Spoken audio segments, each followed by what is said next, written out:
بعد شام خواب کرد با مقصد این که یک دو ساعت خواب میکنم، بسیار خسته شده آمدم، بعد خسته خفتن میخوانم گفته خواب کرد. حالی وقتی بامداد نشده، یعنی خفتن قضا نشده، از دنیا گذشت آدم.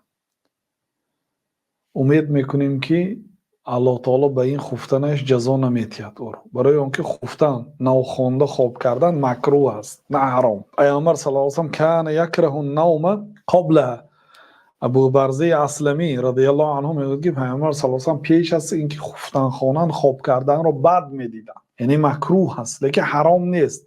اگر رفت و انسان حاجت پیدا کرد و خواب کرد لیکن خسته خواند ساعت 10 شب، 11 شب، 12 شب، 1 شب خست خفتنش خواند، انشاءالله گناهکار نمیشد.